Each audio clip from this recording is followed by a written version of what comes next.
اعوذ باللہ من الشیطان الرجیم بسم اللہ الرحمن الرحیم الحمد للہ رب العالمین الصلاة والسلام علی اشرف الانبیاء والمرسلین وافضل السفراء المقربین العبد المؤید والرسول المسدد والمحمود الاحمد والمصطفى الامجد ابی القاسم محمد اللهم صل على محمد وآل محمد وعلى آله الطيبين الطاهرين المعصومين المظلومين الذين هم أركان الإيمان وأمناء الرحمن وبهم يمسك الله السماء أن تقال الأرض وبهم يمسك الله الأرض أن تميد بأهلها وبهم تنشر الرحمة ولولاها منهم لصافت بأهلها لا سيما بقية الله روحي وأرواحنا لتراب مقدمه الفداء الذي يملأ الأرض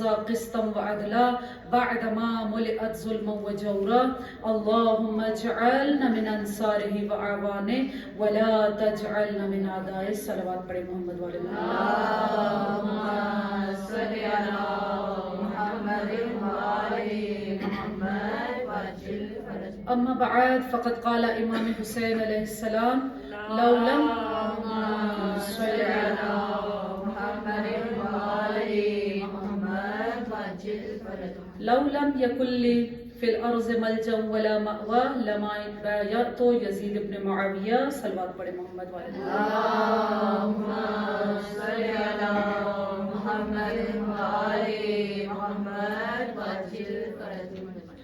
امام حسین علیہ السلام کا قول آپ کی خدمت میں پیش کیا جو کہ مسلسل ہمارا موضوع ہے، جس میں امام حسین علیہ السلام اپنا مقصد کربلا بیان کرتے ہیں کہ امام حسین علیہ السلام نے فرمایا کہ اگر اس زمین پر حسین کو کوئی بھی جائے پناہ نہ ملے تب بھی حسین یزید ابن معاویہ کی بیعت نہیں کریں گے. صلوات پڑھے محمد والے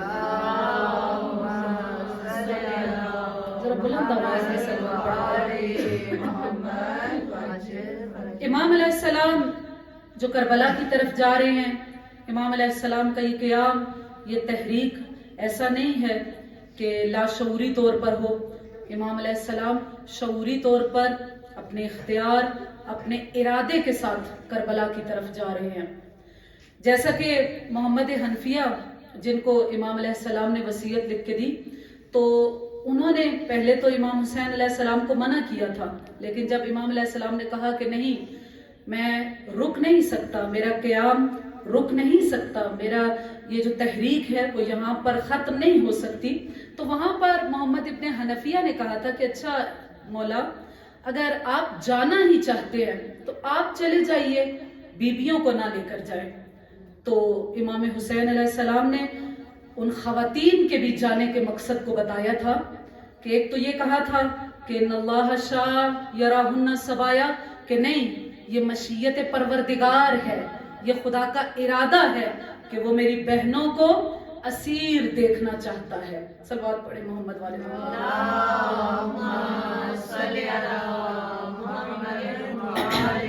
اور دوسری چیز جو امام علیہ السلام نے بیان کی وہ کیا کہا کہ اگر نانا کا دین بچے گا تو وہ میری شہادت سے بچے گا، اور میری شہادت بچے گی ان خواتین کے وسیلے سے.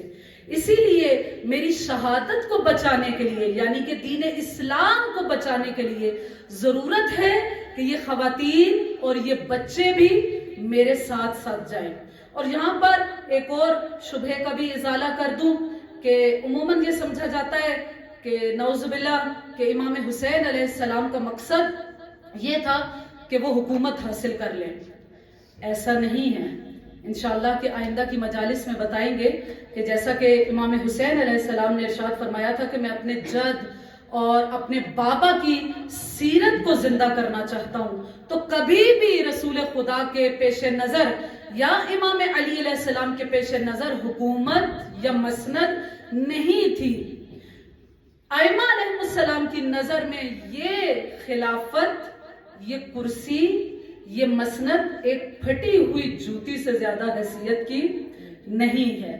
لیکن امام علیہ السلام اگر چاہتے ہیں کہ حکومت پر آئیں، جیسا کہ امام علی علیہ السلام بھی انشاءاللہ کہ آئندہ کی مجالس میں اس کو بیان کریں گے، امام نے بھی اگر چاہا تھا یا امام حسین علیہ السلام بھی اگر یزید کے خلاف قیام کر رہے ہیں تو اس کا مقصد کیا ہے؟ امام نے خود بیان کیا، الا ان اقیم الحق، میرا مقصد یہ ہے کہ میں حق کو قائم کر دوں، یزید کی بیعت سے انکار کر دوں، کیونکہ یزید کی بیعت کا مطلب کیا ہے؟ بیعت کا مطلب کیا ہوتا ہے؟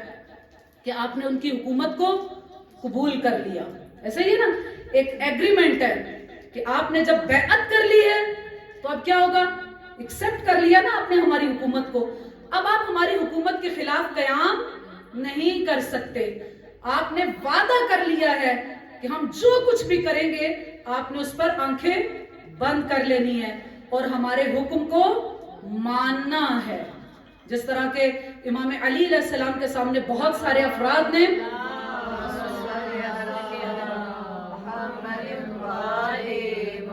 امام علی علیہ السلام کے سامنے بہت سارے افراد نے بیعت کی تھی، وعدہ کیا تھا کہ ہم آپ کی اطاعت کریں گے، لیکن اس کے بعد کیا ہوا؟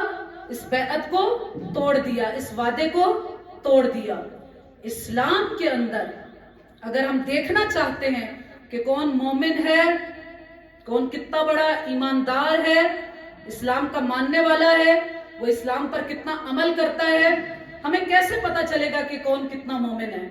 کیا اس کی نمازوں سے، کیا اس کے روزے سے، کیا اس کی تسبیحات سے، کیا اس کی عبادات سے؟ ہاں، ان چیزوں سے پتا چلے گا کہ کوئی کتنا مومن ہے۔ اگرچہ ایمان کا جز ہیں یہ تمام چیزیں کہ ہم اطاعت پروردگار کے اندر ہے، لیکن جب ہم کسی کے ایمان کو پرکھنا چاہتے ہیں تو ائمہ نے ایک کسوٹی، ایک معیار دیا ہے کہ آپ کس طریقے سے پہچان سکتے ہیں کہ اگلا مومن ہے یا نہیں۔ باقاعدہ حدیث موجود ہے کہ اگر آپ دیکھنا چاہتے ہیں تو لا تنظروا الی طول الرکوع والسجود، اگر تم دیکھنا چاہتے ہو تو کبھی بھی کسی کے طویل رکوع کو، طویل سجدوں کو نہ دیکھو، بلکہ کس چیز سے پہچان ہوگی کہ فلاں کتنا بڑا مومن ہے؟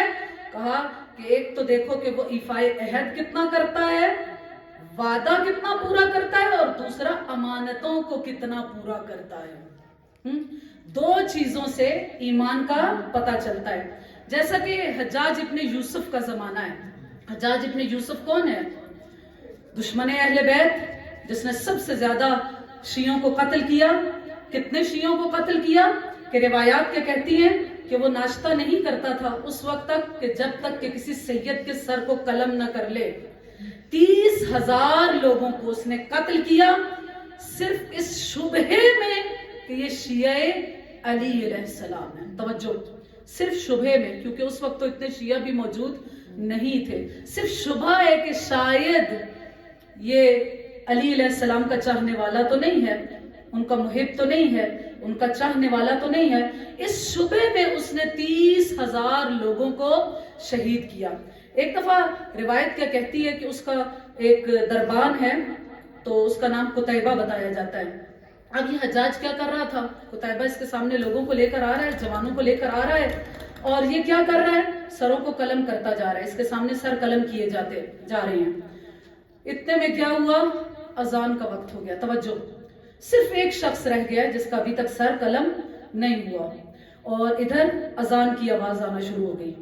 تو وہی کہ جیسا کہ ایک ظاہری اسلام کا تو انہوں نے ایک لبادہ اوڑا ہوا تھا نا، اذان کا وقت ہو گیا تو اس نے فوراً کیا کہا کہ نہیں اب تو میں نماز پڑھنے جا رہا ہوں۔ کہا کہ صرف ایک شخص رہ گیا، کہا کہ نہیں اس کے سر کو ہم کل قلم کریں گے۔ وہ نماز پڑھنے چلا گیا، اس شخص کو ایک دن کا موقع مل گیا۔ اب قتیبہ نے یہ دیکھا کہ زندان میں یہ شخص بڑا پریشان ہے، بڑا پریشان ہے۔ اس نے جب اس کے چہرے پر اضطراب دیکھا، پریشانی دیکھی، تو اس سے پوچھا بتاؤ تم پریشان کیوں ہو؟ تو اس نے کہا کہ دیکھو میرے پاس ایک کسی کی امانت ہے، وہ صرف مجھے ہی پتا ہے، اگر تم مجھے مہلت دے دو، کیونکہ میرا تو سر کب قلم ہونا ہے؟ کل، ہاں کل تک کے میرے پاس مہلت موجود ہے، تو مجھے اتنی سی مہلت دے دو کہ میں جاؤں اور جا کر اس صاحب امانت کے حوالے اس امانت کو کر کے آ جاؤں۔ اس قتیبہ نے کیا کیا؟ اسے چھوڑ دیا۔ اب جب چھوڑ دیا تو قتیبہ پریشان ہو گیا کہ کون ایسا ہے جو ایک مرتبہ جیل سے فرار ہو جائے، جسے پتہ بھی ہو کہ کل میرا سر قلم ہو جانا ہے، اور وہ دوبارہ تختہ دار کی طرف واپس آ جائے. اب اس نے بہت پریشانی کے ساتھ رات گزاری کہ اگر وہ شخص واپس نہ آیا تو کیا ہوگا، اس کے بدلے میں تو میرا سر قلم ہو جائے گا. اب پریشان ہے. اسی طرح وہ وقت مقررہ قریب آ رہا ہے کہ اچانک اس نے دیکھا کہ وہی نوجوان، وہی شخص دوبارہ اس زندان کی طرف آ رہا ہے. اب جب وہ اس کے پاس آیا اور کیا کہا کہ ہاں ٹھیک ہے اب مجھے لے جاؤ حجاج کے پاس، کہ وہ وقت مقررہ آ گیا. یہ اتنا حیران ہوا، اس نے کہا کہ تم واپس کیوں آئے ہو؟ یہ پہلی دفعہ میں نے دیکھا ہے کہ کوئی شخص اس طرح واپس آ جائے. اس نے کیا کہا اس شخص نے؟ پہلے یہ امانت کو پورا کرنے کے لیے گیا تھا، ایسا ہی ہے نا، لیکن جب واپس آ رہا ہے تو کیا کہہ رہا ہے کہ چونکہ میں تم سے وعدہ کر کے گیا تھا. دیکھو شیعہ علی ایسے ہوتے ہیں، میں تم سے وعدہ کر کے گیا تھا کہ میں واپس آؤں گا، اسی لیے میں واپس آ گیا، کیونکہ میرے رسول کی یہ حدیث ہے کہ وعدے کو کبھی نہ توڑو، ایفائے عہد کرو اور امانتوں کو پورا کرو. اب یہ قتیبہ اتنا حیران ہوا اس کے ایمان کو دیکھ کر کہ یہ حجاج ابن یوسف کے پاس اس کو لے کر آیا. کہا کہ اس سے پہلے کہ اس کے سر کو قلم کرو، پہلے اس کی داستان کو سن لو. پوری داستان کو سنایا تو اتنا ظالم شخص حجاج ابن یوسف جیسا شخص کے جس کے بارے میں امام باقر نے فرمایا تھا کہ اگر تمام ظالموں کو ایک طرف رکھ دیا جائے، حجاج ابن یوسف کو ایک طرف رکھ دیا جائے تو اس کا پلڑا بھاری رہے گا. لیکن وہ حجاج ابن یوسف کیا کہتا ہے؟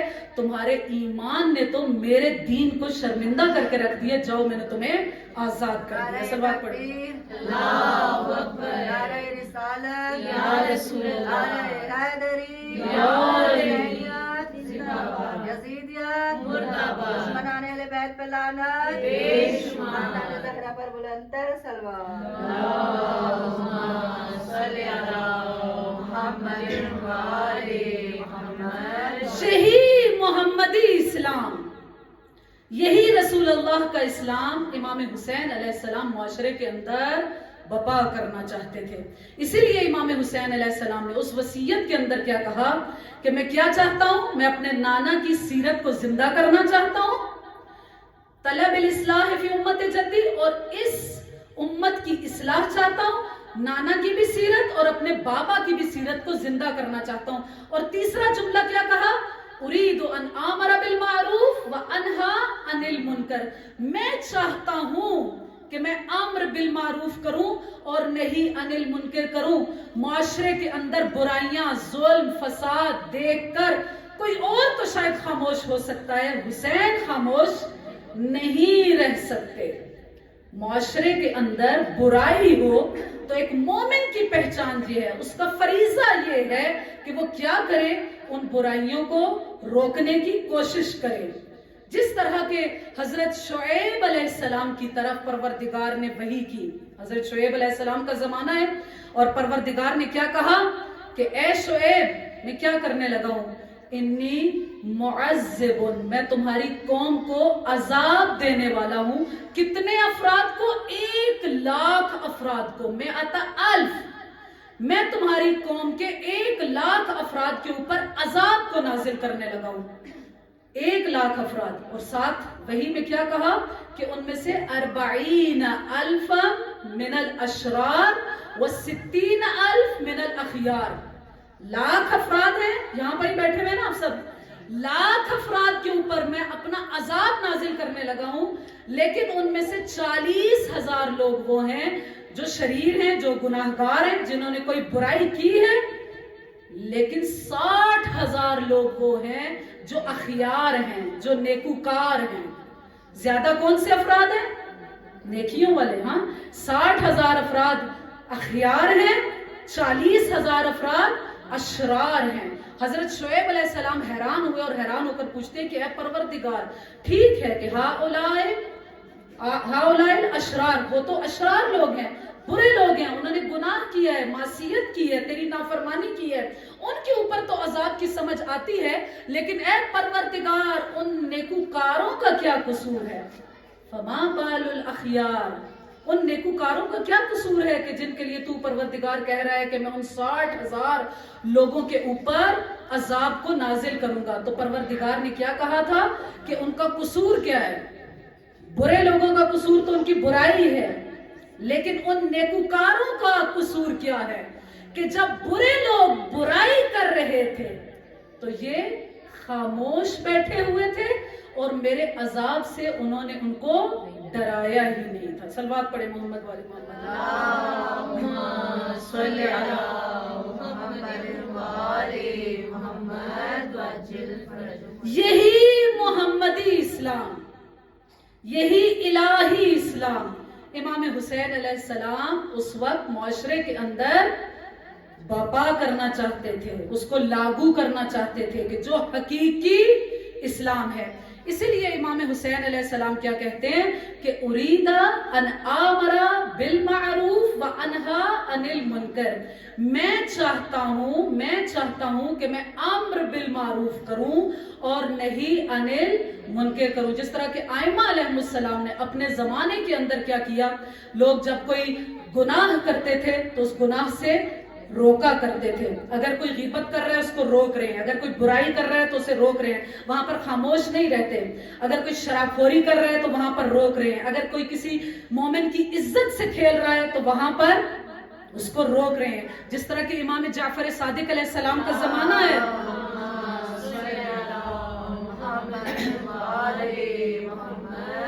امام علیہ السلام حج کے لیے گئے ہیں. انشاءاللہ کہ خدا ہم سب کو بھی حج اور زیارات پر جانے کی توفیقات عطا فرمائے. اور عموماً یہی ہوتا ہے کہ جب حج اور زیارات پر جاتے ہیں تو کوشش ہر مومن، ہر مسلمان کی کیا ہوتی ہے کہ وہ کعبہ تک پہنچ جائے. ایسا ہی ہے نا، کعبہ تک پہنچنے میں چاہے جتنے مرضی کسی کو دھکے دے دیں اس کی کوئی بات نہیں، پہنچنا اور ہاتھ کہاں پر لگانا ہے؟ کعبے تک. امام حسین علیہ السلام کی زری پر جاتے ہیں. آپ لوگوں نے اکثر زائرین سے سنا ہوگا کہ بھئی ہم تو وہاں تک پہنچ گئے تھے اور وہاں تک ہاتھ لگایا تھا. لیکن کس طرح پہنچے تھے؟ کتنے لوگوں کو دھکا دیا، کتنے لوگوں سے بد اخلاقی کی اور وہاں تک پہنچے یہ نہیں معلوم. آپ وہاں پر ذریعے حسین تک پہنچے ہیں، لیکن آپ کو پہنچنا کہاں پر ہے؟ خود حسین علیہ السلام تک. صلوات پڑھے محمد والے محمد.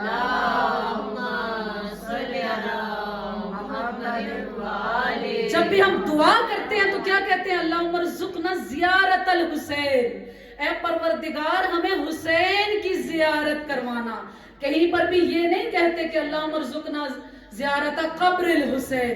بہت کم شاید کہیں پر لکھا ہوا ہو. ہر جگہ پر جو زیارت کا جملہ ہے، جو دعا مانگی جاتی ہے وہ کیا ہے کہ اللہم ارزقنا زیارت الحسین. اے پروردگار ہمیں امام حسین علیہ السلام کی زیارت کا رزق عطا فرمانا، حسین کی زیارت کروانا. آپ قبر حسین تک پہنچنے کے لیے کوشش کرتے ہیں، چھلکے کو پکڑنے کی کوشش کرتے ہیں، اس گودے تک پہنچنے کی کوشش نہیں کرتے. ہم نے کہاں تک جانا ہے؟ قبر حسین ہماری منزل نہیں ہے، خود حسین ہماری منزل ہے. امام جعفر صادق علیہ السلام کا زمانہ ہے اور اس وقت بھی لوگ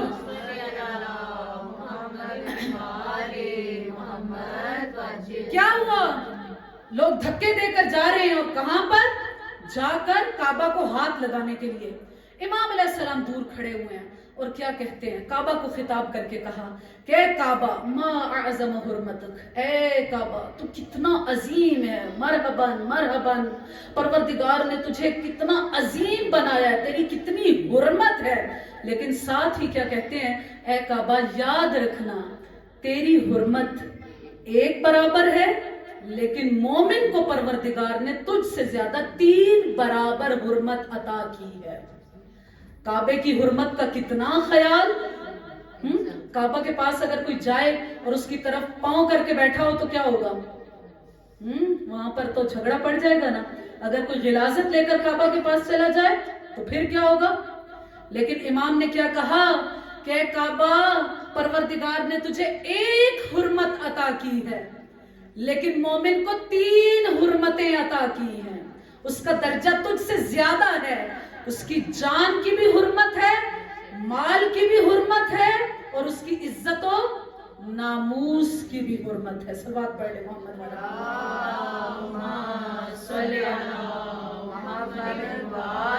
اور یہی محمدی اسلام ہے، یہی اللہ کا دین ہے.